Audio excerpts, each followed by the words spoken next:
Hello मेरे प्यारे दोस्तों। दोस्तों आज मैं आपके लिए लेकर के आया हूँ मोस्ट इम्पोर्टेंट न्यूमेरिकल्स। जिन बच्चों का कल प्री बोर्ड है या भविष्य में प्री बोर्ड होने वाला है और उनका फिजिक्स का पेपर अभी हुआ नहीं है, तो आपके लिए बहुत ही मोस्ट इम्पोर्टेंट वीडियो ये होने वाली है। आप ये सारे के सारे न्यूमेरिकल प्री बोर्ड देने जाने से पहले आप जरूर लगा करके जाइएगा। आपके 100% आपके जो है प्री बोर्ड के अंदर ये न्यूमेरिकल आपको रखे हुए मिलेंगे। ठीक है जी, तो फटाफट से जो है न्यूमेरिकल हम शुरू करते हैं फटाफट से। ठीक है, सारे ही मोस्ट इंपोर्टेंट न्यूमेरिकल्स हैं। ठीक है, दोनों बुकों को देखते हुए। तो देखो, जैसे पहला हमारा न्यूमेरिकल है, आपको देखो मैं दिखाता हूँ आपको। देखो, जो आपका पहला न्यूमेरिकल है दोस्तों, 10 ओम प्रतिरोध तथा 10 हेनरी प्रेरकत्व की एक कुंडली 50 वोल्ट बैटरी से जोड़ी गई है। कुंडली में संचित ऊर्जा का मान बताएं। अब देखो दोस्तों, जो जो दिया हुआ है उसको हम लिख लेते हैं। बताओ क्या क्या है हमारे पास। 10 ओम प्रतिरोध है, मतलब प्रतिरोध का मान दे दिया है। 10 हेनरी प्रेरकत्व है, मतलब प्रेरकत्व का मान मतलब एल से डिनोट करते हैं, 10 हेनरी दे दिया। कि एक कुंडली 50 वोल्ट बैटरी से, अब विभवांतर का मान दे दिया V = 50 वोल्ट। कुंडली में संचित ऊर्जा का मान बताना है। अब संचित ऊर्जा मतलब कि E, ठीक है, E एनर्जी, या फिर इसको U से भी डिनोट करती है कई किताब के अंदर, लेकिन E यहाँ पर एक फॉर्मूला हमारा होता है E = ½ LI²। ठीक है, फॉर्मूला क्या होता है हमारा, E = ½ LI²। अब दोस्तों हमारे पास एक समस्या क्या आती है, हमारे पास L तो है लेकिन I नहीं है। ठीक है, तो हमें सबसे पहले I निकालना पड़ेगा। I कैसे निकालेंगे, हम जानते हैं V = IR होता है आपका। V = क्या होता है दोस्तों, IR होता है। तो यहाँ से I की वैल्यू निकाल लेंगे। V का मान मेरे पास है 50 वोल्ट, R का मान मेरे पास है 10, तो यहाँ से I का मान निकाल लेंगे 5 एम्पियर। अब उठा करके इस फॉर्मूले के अंदर रख देंगे। ठीक है, 1/2, L का मान मेरे पास 10 है, 10 रख दिया। I का मान मेरे पास 5 हुआ, 5 का स्क्वायर हो गया, तो 1/2 × 10 × 5 × 25। काट पीट करेंगे तो E = 125 जूल यहाँ से आपका आ जाएगा दोस्तों। ठीक है, चलिए दूसरा देखते हैं। हाइड्रोजन परमाणु की निम्नतम अवस्था में इलेक्ट्रॉन की ऊर्जा -13.6 इलेक्ट्रॉन वोल्ट है। अब देखो, जो हाइड्रोजन का परमाणु जो होता है सबसे निचली कक्षा होती है, उसमें इलेक्ट्रॉन की जो ऊर्जा होती है ना दोस्तों, -13.6 इलेक्ट्रॉन वोल्ट है। एक 12.75 इलेक्ट्रॉन वोल्ट ऊर्जा का फोटोन हाइड्रोजन परमाणु के एक इलेक्ट्रॉन द्वारा निम्नतम ऊर्जा स्तर में अवशोषित किया जाता है। अब देखो, जो अवशोषित किया गया है ना, वो ऊर्जा है क्या, 12.75 इलेक्ट्रॉन वोल्ट। ठीक है, हाइड्रोजन परमाणु किस ऊर्जा स्तर तक उत्तेजित होगा, मतलब किस ऊर्जा स्तर का मतलब है कौन सी कक्षा तक जाएगा, n का मान यहां से निकालना है। लाइमन श्रेणी की दूसरी एवं बामर श्रेणी की दूसरी रेखा की तरंगदैर्घ्य की गणना करनी है। मतलब लाइमन श्रेणी का दूसरे नंबर की तरंगदैर्घ्य निकालनी है और बामर श्रेणी की भी दूसरी रेखा की तरंगदैर्घ्य आपको निकालनी है। चलिए, जो आपको दिया हुआ वो लिख लेते हैं। देखो, मेरे पास अवशोषित ऊर्जा दे रखी थी 12.75 इलेक्ट्रॉन वोल्ट। तो आप देखो यहाँ से अवशोषित ऊर्जा डेल्टा E, अब चूंकि अवशोषित ऊर्जा तो डेल्टा से डिनोट करेंगे यहाँ पर। Delta E = 12.75 electron volt. अब इसने कहा है किस ऊर्जा स्तर तक उत्तेजित होगा, मतलब किस कक्षा में जाएगा, मतलब कि n का मान यहाँ से आपसे पूछ लिया। और हमसे एक और पूछा लाइमन और बामर श्रेणी जो है उसकी दूसरी तरंगदैर्घ्य और पूछा हमसे। ठीक है, तो चलिए देखो, हम जानते हैं अवशोषित ऊर्जा का फॉर्मूला हमारे पास होता है डेल्टा E = E - E1। ठीक है जी, डेल्टा E = E - E1। अब ये डेल्टा का मतलब यही तो होता है ना, अगर दो एनर्जी होती है उसमें से घटा देते हैं। अब चूंकि सुनो, चूंकि हम जानते हैं हमारे पास एक फॉर्मूला ये भी होता है E = -13.6 अपॉन में n का स्क्वायर। क्या होता है, n का स्क्वायर, ये n का स्क्वायर हो जाता है। ठीक है, ये फॉर्मूला है, आपको याद रखना पड़ेगा। ये फॉर्मूले में ये 13.6 भी, क्योंकि ये स्थिर होती है। ठीक है, E = -13.6 अपॉन में n का होल स्क्वायर। ठीक है, अब चूंकि यहाँ पर मुझे E1 की वैल्यू चाहिए ना, 1 की वैल्यू, तो n के स्थान पर 1 रख दूंगा मैं। तो देखो 1 रख दिया और ये ऐसी का ऐसी है। ठीक है, और डेल्टा E का मान मेरे को दिया हुआ था 12.75 इलेक्ट्रॉन वोल्ट, 12.75।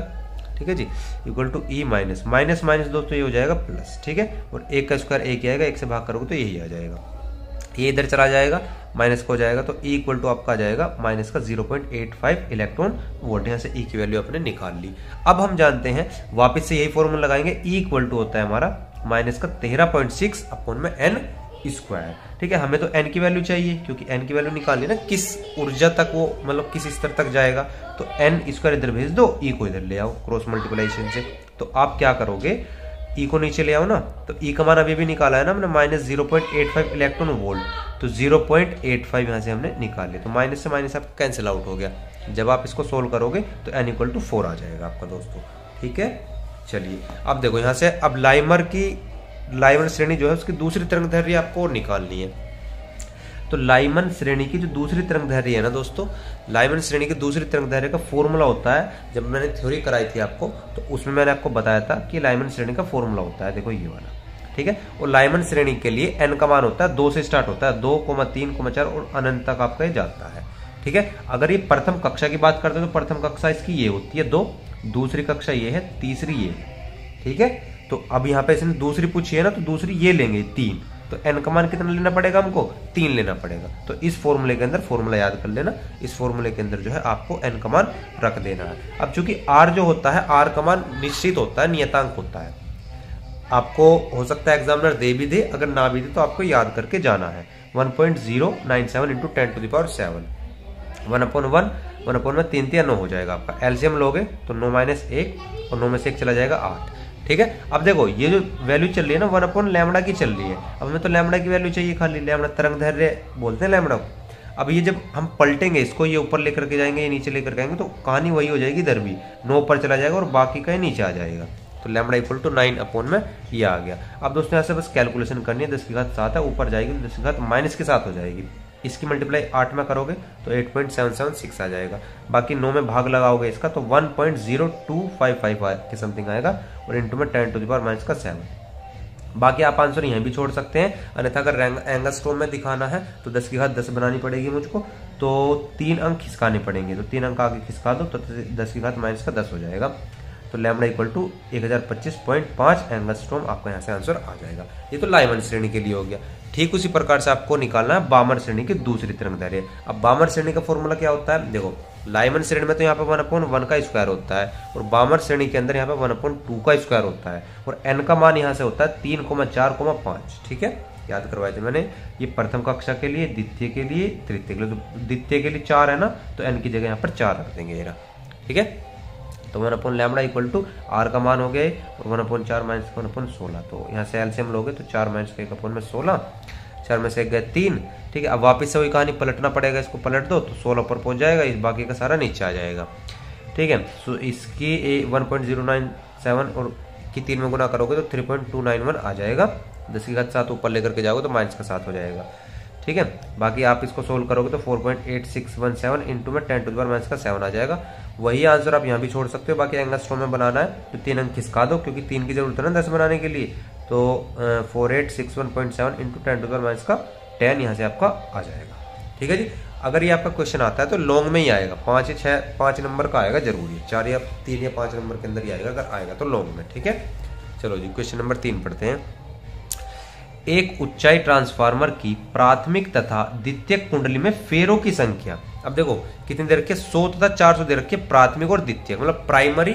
याद करो मैंने जब न्यूमेरिकल आपको करवाए थे तब भी आपको मैंने बताया था ये प्राइमरी होता है और ये सेकेंडरी होता है, मतलब कि NP का मान दिया हुआ है और NS का मान लिया हुआ है, ठीक है। चलो जी देखो मैं आपको दिखा देता हूँ, देखो NP का मान दिया हुआ है और NS का मान दिया हुआ है। P फॉर प्राइमरी मतलब प्राथमिक, और S फॉर सेकेंडरी मतलब कि द्वितीय, और N मतलब फेरों की संख्या, ठीक है जी। और क्या दिया हुआ है, यदि प्राथमिक कुंडली में 120 वोल्ट AC लगाया जाता है। अब देखो पहली कुंडली में लगाया जा रहा है वोल्ट, तो वोल्ट मतलब कि E से डिनोट करते हैं, मैंने बताया था विद्युत वाहक बल, ठीक है। तो अब प्राइमरी कुंडली है ना, तो P से पैरों में लगाना पड़ेगा हमको, EP इक्वल टू 120 वोल्ट। अब चूंकि हम जानते हैं परिनमन अनुपात क्या होता है, आपका बताओ। परिनमन अनुपात का फॉर्मूला ये होता है ना, R equal to NS upon में NP। NS का मान मेरे पास है 400, NP का मान मेरे पास 100, काट दो 4 आ जाएगा आपका यहाँ से, R का मान, स्मॉल r का मान सेकंड। अब चूंकि मुझे क्या निकालना है भाई, अब मुझे क्या निकालना है बताओ, मुझे निकालना है दूसरा निकालना है द्वितीय कुंडली में उत्पन्न वोल्टेज। मतलब द्वितीय कुंडली का मतलब क्या है भाई, E प्राइमरी तो हो गया, ES का मान और निकालना है, EP का तो दिया हुआ है ना इधर, तो ES का मान और निकालना है। तो NP अपॉन में NS equal to EP upon में ES। अब भैया बताओ ES, जब आप ES की वैल्यू निकाल लोगे तो बताओ जब क्रॉस मल्टीप्लिकेशन करोगे इसको इधर लेकर के चले जाओगे, NS इसके अंदर मल्टीप्लाई हो जाएगी। तो भाई 120 तुम्हारा EP दिया हुआ है, EP इंटू में 400 आपका NS हो जाएगा यहाँ से, और अपॉन में क्या रखोगे आप, NP का मान रख दोगे, 100 से 4 बार कट जाएगा, 12 चौक 48, 480 यहाँ से आपका आंसर आ जाएगा भाई, ठीक है। अगला क्वेश्चन देखो फटाफट से। 4, किसी पर्दे को बिंब से 90 सेंटीमीटर दूरी पर रखा गया है, ठीक है जी। बिंब मतलब कि प्रतिबिंब, ठीक है जी। पर्दे पर किसी उत्तल लेंस द्वारा उसे एक दूसरे से 20 सेंटीमीटर दूर स्थितियों पर रखकर दो प्रतिबिंब बनाए जाते हैं। लेंस की फोकस दूरी ज्ञात कीजिए। देखो, जब भी एक ही लेंस के द्वारा दो प्रतिबिंब बनते हैं तो उसकी फोकस दूरी के लिए फॉर्मूला होता है दोस्तों हमारा F equal to capital D का स्क्वायर माइनस स्मॉल डी का स्क्वायर अपॉन में 4 कैपिटल डी। या कोई कोई बुक के अंदर यहाँ पर कैपिटल डी के स्थान पर ए का भी इस्तेमाल कर लेते हैं, तो उससे कोई प्रॉब्लम है नहीं है। बाकी ये जो कैपिटल डी है ना, वो जो स्रोत आपने लिया हुआ है वो और पर्दे के बीच की दूरी है, मतलब पर्दे को बिंब से इतनी दूरी पर, मतलब इनके बीच की दूरी हो गई ना, तो ये कैपिटल डी का मान हो गया 90। तो देखो, स्रोत और पर्दे के बीच की दूरी डी इक्वल टू 90 सेमी। ठीक है, लेंस का विस्थापन कितना दिया हुआ है। अब बाकी एक दूसरे से 20 सेंटीमीटर दूर स्थिति है। अब दो लेंस रखे हुए हैं, एक दूसरे 20 सेंटीमीटर दूर है, तो लेंस का विस्थापन कितना है, small D equal to 20 centimetre. ठीक है, अब लेंस की फोकस दूरी का फॉर्मूला हम जानते हैं, F equal to capital D का स्क्वायर माइनस स्मॉल डी का स्क्वायर अपॉन में 4 कैपिटल डी। वैल्यू रखो, कैपिटल डी का मान 90 माइनस स्मॉल डी का मान 20 अपॉन में 4 इंटू में कैपिटल डी का मान 90। 9 में 81 हो गया, माइनस के 400 अपॉन में 9 360। 8100 में से 400 घटा दोगे 7700 आ जाएगा। जब आप इसको सोल्व कर लोगे तो 21.4 सेंटीमीटर आपका ऐसा आंसर आ जाएगा भाई। ठीक है दोस्तों, चलो क्वेश्चन नंबर 5 देखते हैं। हाइड्रोजन के प्रथम बोर कक्ष की त्रिज्या 0.53 एंगस्ट्रोम है। ठीक है, ये दी हुई है। तृतीय बोर कक्ष की त्रिज्या निकालनी है। बहुत आसान क्वेश्चन है। देखो, हमें दिया हुआ स्मॉल r इक्वल टू अंदर, मतलब प्रथम कक्ष की त्रिज्या दे रखी है, प्रथम कक्ष की त्रिज्या 0.53 एंगस्ट्रोम। अब एंगस्ट्रोम को मीटर में बदलोगे तो 0.53 इंटू 10⁻10 मीटर। अब चूंकि दोस्तों तृतीय बोर कक्ष निकालना है, मतलब n इक्वल टू तृतीय वाले निकालनी है। अब द्वितीय बोलता तो 2 कर देते, प्रथम बोलता, प्रथम तो दी हुई है हालांकि, ठीक है जी, चतुर्थ बोलते तो 4 कर देते, तो बाकी तृतीय पूछा है इसने, तो n इक्वल टू 3। अब फॉर्मूला याद रख लेना दोस्तों, r n equal to n square r होता है। ठीक है, तो तीसरी कक्षा के लिए निकाल लो ना, तो n का मान 3 हो जाएगा, तो n की जगह 3 रख देंगे। ठीक है जी, 3 का स्क्वायर इंटू में r का मान दिया 0.53 एंगस्ट्रोम, 3 3 इसकी मल्टीप्लाई अंदर करोगे तो r3 मतलब तीसरे वाली कक्षा की त्रिज्या निकल जाएगी 4.77 एंगस्ट्रोम। बस फॉर्मूला आपको ये वाला याद रखना है। ठीक है, चलो क्वेश्चन नंबर 6। इलेक्ट्रॉन सूक्ष्मदर्शी से त्वरक के विभव का मान ज्ञात करना है, मतलब v का मान ज्ञात करना है, जबकि इलेक्ट्रॉन का तरंग दैर्घ्य इतना हो। लैम्बडा का मान दिया हुआ है, आ जाओ, बहुत आसान क्वेश्चन है। दिया हुआ है लैम्बडा इक्वल टू 1 एंगस्ट्रोम, तो v इक्वल टू विभव पूछा हुआ है क्वेश्चन मार्क। अब सूत्र हम जानते हैं, लैम्बडा इक्वल टू 150 अपॉन में v, और ये जो है देखो ये फॉर्मूला है दोस्तों, याद रखना पड़ेगा आपको, लैम्बडा इक्वल टू 150 अपॉन में v। ठीक है, तो लैम्बडा का मान दिया हुआ है 1 और 150 अपॉन में v। अब जब देखो दोस्तों ये रूट इधर जाएगा तो स्क्वायर में बदल जाएगा, तो 1 का स्क्वायर बराबर 150 अपॉन में v, 1 का स्क्वायर 1। अब जब क्रॉस मल्टीप्लाई करोगे तो v इक्वल टू 150 वोल्ट यहाँ से आपका आ जाएगा। ठीक है भाई, सातों क्वेश्चन देखो। 6 ओम के मोटे तार को खींचकर इसकी लंबाई दोगुनी कर दी जाती है। तार के नए प्रतिरोध की गणना करनी है, मतलब 6 ओम का मोटा तार है दोस्तों। मान लो ये कोई PQ लंबाई का तार है, मतलब PQ ये तार है, इसकी लंबाई L है और इसका प्रतिरोध कितना है दोस्तों, R है। अब हुआ क्या, इस तार को खींच करके दोगुनी लंबाई का कर दिया, मतलब L थी तो 2L कर दिया। ठीक है जी, L थी तो 2L कर दिया, मतलब P डैश और Q डैश मान लो विस्तार को। ठीक है, क्योंकि लंबाई बढ़ गई इसकी, और इसका प्रतिरोध मान लो R डैश, क्योंकि जब लंबाई खींचेगी तो तार पतला हो जाएगा ना, है। ठीक है भाई, चलो जी। अब क्या दिया हुआ है तुमको बताओ इसके अंदर। अब तुमको दिया हुआ है 6 ओम का तार है। अब दोस्तों ध्यान देना, R इक्वल टू 6 ओम दिया हुआ है। कितना ओम दिया हुआ है, 6 ओम आपको यहाँ से दिया हुआ है। अब यहाँ से एक चीज देखो आप, चूंकि आयतन तो इसका नियत रहेगा ना, मतलब जितना मटेरियल यहाँ पर था इस लंबाई के अंदर उतना ही मटेरियल यहाँ पर रहेगा, तो मतलब आयतन यहाँ पे आपका नियत है, कांस्टेंट है। ठीक है, तो हम क्या करेंगे, जितना आयतन इस तार का उतना ही आयतन इस तार का होगा, है। अब आयतन बराबर हम जानते हैं क्षेत्रफल इंटू लंबाई, क्षेत्रफल इंटू लंबाई A इंटू L।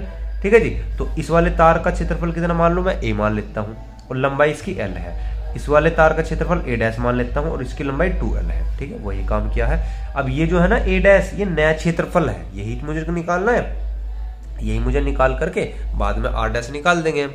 तो A डैश जो है ना वो नया क्षेत्रफल है, तो A डैश की जब आप वैल्यू निकालोगे तो क्या होगा बताओ, 1L से 1L काट दो आप यहाँ से। ठीक है, तो ये 2 इसके नीचे चला जाएगा, मतलब कि A/2 हो जाएगा, A डैश बराबर A/2। ये नया क्षेत्रफल है ये वाला A डैश। ठीक है, चलो जी। अब चूंकि देखो हम फॉर्मूला हमारा होता है R equal to rho L upon में A। अब चूंकि ये मान हमें दिया हुआ है 6 ओम, कितना दिया हुआ है 6 ओम दिया हुआ है हमको, ठीक है, कितना दिया हुआ है 6 ओम। अब देखो भाई दोस्तों, अब मुझे तो नया, अब ये जो डबल लंबाई का तार हो गया इसका प्रतिरोध निकालना है ना, इसके प्रतिरोध की गणना करनी है। तो आर डैश इक्वल टू रो तो कांस्टेंट ऐसे कैसे रहेगा, और इनटू में जो ये बढ़ा हुआ तार है इसकी लंबाई कितनी है, एल के स्थान पर रखनी पड़ेगी ना, तो 12, और ए क्षेत्रफल तो नए वाले का रखना पड़ेगा ना, तो ए डैश, ए के स्थान पर ए डैश, ठीक है। अब यहाँ से भाई रो करो ऐसे का ऐसे ही हो गया इंटू 2L। अब यहाँ से तुम्हारा देखो ए डैश की वैल्यू अभी हमने ऊपर निकाली, देखो ए डैश की वैल्यू a/2 निकाल ली है, तो हम क्या करेंगे ए डैश की वैल्यू यहाँ पे a/2 जब आप रखोगे ना, है a/2 करके यहाँ रखोगे तो 2 ऊपर चला जाएगा और a नीचे का नीचे रहेगा, तो 2/a हो गया, ठीक है। आप करके देख लो चाहे रफ के अंदर, देखो ऐसे हुआ ये रो इंटू में 2L, और यहाँ पे अब a/2 करोगे ना तो इसके नीचे एक मान लो, अंदर अंदर को ना बाहर बाहर की, तो 2 ऊपर चला जाएगा, a नीचे आ जाएगा, नीचे ही रहेगा, तो 2 दूनी 4 हो गया, 4 हो गया। अब रो L अपॉन में a, रो L अपॉन में, अब चूंकि दोस्तों ध्यान दो R इक्वल टू जो हमें दिया हुआ था ना वो 6 ओम दिया हुआ था, इसकी भी वैल्यू दी हुई थी, ठीक है जी, मतलब R equal to rho L upon में a तो है, लेकिन किताब में दिया हुआ है कि इस पहले का प्रतिरोध 6 ओम है, तो क्या है 6 ओम है, तो इसके स्थान पे मैं 6 ओम भी तो रख सकता हूं, तो इसके स्थान पे 6 ओम भी तो आ जाएगा, देखो ये 6 ओम है, तो 6 चौक कितना हो जाएगा 24, तो भैया नया जो तार है उसका प्रतिरोध आ जाएगा आपका 24 ओम, ठीक है भाई। अगर आपको दोस्तों समझ में ना आया हो तो आप थोड़ा सा बैक करके देख लीजिए, समझ में आ जाएगा, ठीक है भाई। चलो क्वेश्चन नंबर 8 पर आ जाओ फटाफट से। देखो किसी प्रिज्म से अल्पतम विचलन कोण को किससे डिनोट करते हैं, डेल्टा एम से डिनोट करते हैं, ठीक है। कितना है दोस्तों, कितना है 30 डिग्री। प्रिज्म के प्रथम अपवर्तक पृष्ठ पर अपवर्तन कोण 30 डिग्री है, प्रिज्म के पदार्थ का अपवर्तनांक ज्ञात करो, मतलब कि एन की वैल्यू हमसे पूछिए यहाँ से, ठीक है। तो चलो जी फटाफट से देखो भाई, देखो जी R इक्वल टू दिया हुआ है मुझे, देखो पहले सबसे पहले तो हमें दिया हुआ है अपवर्तन कोण दिया हुआ है, अपवर्तन कोण को R से डिनोट करते हैं ना, और आपतन कोण को I से डिनोट करते हैं, तो अपवर्तन कोण दिया हुआ है 30 डिग्री, तो अपवर्तन कोण आप कहोगे भैया 30 डिग्री। और भैया जो अल्पतम विचलन कोण होता है ना उसको डेल्टा एम से डिनोट करते हैं, याद रखना डेल्टा एम से डिनोट करते हैं, और अपवर्तनांक पूछा अपवर्तनांक को एन से डिनोट करते हैं। अब चूंकि हम जानते हैं एन इक्वल टू 2 फॉर्मूले हमारे पास होते हैं, N equal to sine I upon में साइन आर, और इक्वल टू में साइन ए प्लस में डेल्टा एम अपॉन में 2 और अपॉन में साइन a/2, ठीक है। जहां पर ए क्या है मेरा प्रिज्म कोण होता है, थ्योरी में आपने बहुत अच्छे तरीके से पढ़ा है, और आई मेरा क्या है आपतन कोण है, और आर मेरा क्या है अपवर्तन कोण है जो कि दे रखा है। अब अगर मैं थोड़ी देर के लिए इनके साइन हटा दूं, ये साइन हटा दूं सब, ये भी साइन हटा दूं, तो आई इक्वल टू मेरा ए प्लस में डेल्टा m/2 है, देखो I equal to A plus में डेल्टा m/2 है, और आर इक्वल टू a/2 है, खाली आर इक्वल टू a/2 है।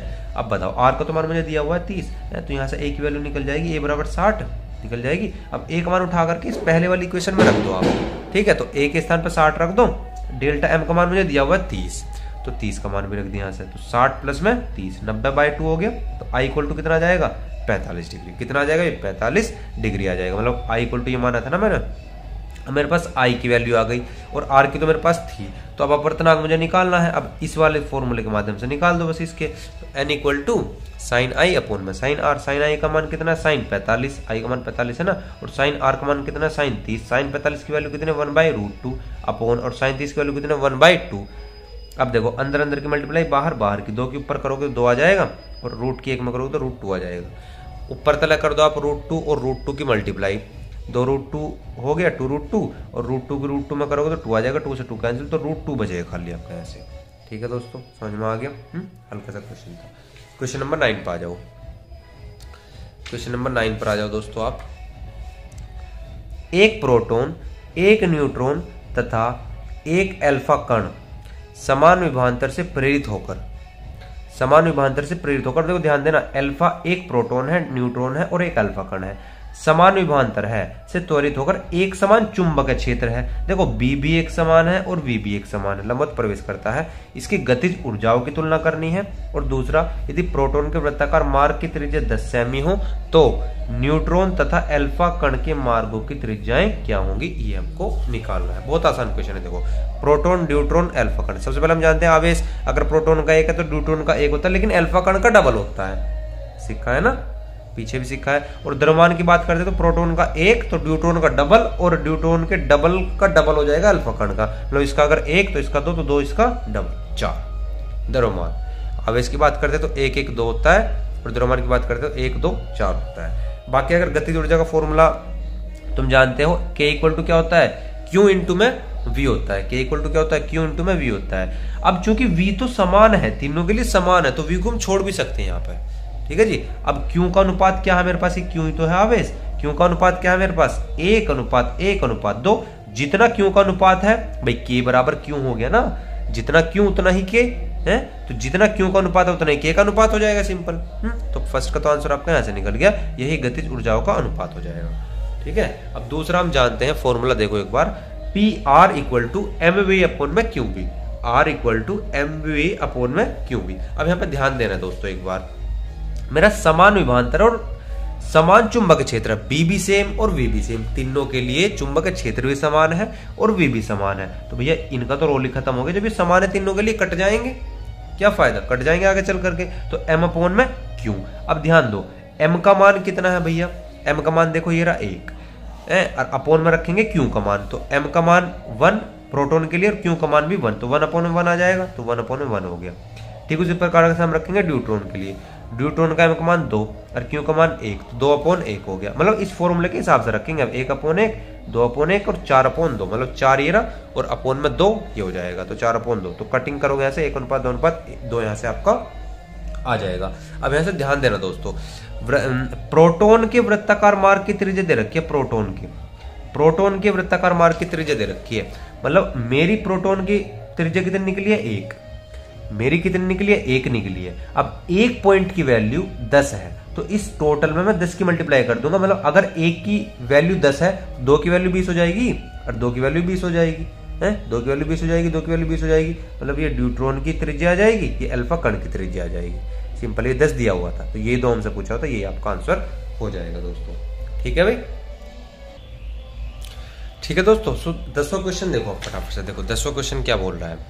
10वां क्वेश्चन आपको ये डायग्राम दिया हुआ है, ठीक है। इसमें पूछा है हमसे, ये देखो पीएन संधि डायोड लगाया हुआ है, ठीक है, पीएन संधि डायोड है। हमसे पूछा है कि A1 का मान पूछा है और A2 का मान पूछा है, मतलब कि एमीटर A1 में कितनी धारा बह रही है और इस वाले प्रतिरोध में कितनी धारा बह रही है, इस 5 ओम प्रतिरोध में और इस 5 ओम प्रतिरोध में कितनी धारा बह रही है, हमसे ये पूछा है। तो सबसे पहले इसको समझने के लिए एक चीज आप समझ लो, छोटी सी सुनो, एक छोटी सी चीज मैं समझाता हूँ। देखो ये होता है मेरा पीएन संधि डायोड, आपने पढ़ा भी होगा, क्या होता है मेरा पीएन संधि डायोड होता है। मतलब ये जो मेरा त्रिभुज वाला पार्ट है, ये तो मेरा होता है P, मतलब P वाला, ठीक है जी, P पार्ट। और जी ये जो होता है मेरा, ये है मेरा N का पार्ट। कौन सा है ये, N पार्ट। अगर मैं इसको जोड़ दूं, ठीक है, ये मेरा डायोड है वैसे तो, ठीक है जी। तो ये तुम्हारा त्रिभुज वाला जो पार्ट है P का, इधर तो होता है एनोड, क्या होता है भैया, एनोड, क्या होता है एनोड। और जिधर ये N है, ये N है, इधर होता है कैथोड, क्या होता है जी, कैथोड। मतलब कि निगेटिव, ये निगेटिव हो गया, ये आपका पॉजिटिव हो गया, ठीक है जी। सुनो, अगर इसको हम एक बैटरी से जोड़ें, सुनो ध्यान से सुनना, एक चीज ध्यान से सुनना। अगर ये P वाला पोर्शन, अगर ये P वाला पोर्शन पॉजिटिव चार्ज से जुड़ता है, पॉजिटिव चार्ज से जुड़ता है, ये पॉजिटिव चार्ज से जुड़ता है, तो V एनोड का विभवांतर ज्यादा हो जाता है V कैथोड से। मतलब कि तब तो ये होगा अग्र अभिनत, अग्र अभिनत। ध्यान से सुनो, देखो मैं कह रहा हूं, अगर ये P वाला पोर्शन इस पॉजिटिव चार्ज से जुड़ जाए, मतलब न्यूमेरिकल के अंदर देखना आप ध्यान से, अगर ये P वाला पोर्शन प्लस वाले चार्ज से जुड़ जाए तो वो होगा अग्र अभिनत। ज्यादा भी कुछ नहीं समझ में आ रहा है, इतना समझ लो बस। P वाला पोर्शन, ये त्रिभुज जो है, ये प्लस से जुड़ जाए तो वो अग्र अभिनत होता है, ठीक है। अगर ये त्रिभुज ये माइनस से जुड़ जाए, मतलब कि अगर कंडीशन इस टाइप की बन जाए तुम्हारी, इस टाइप की बन जाए,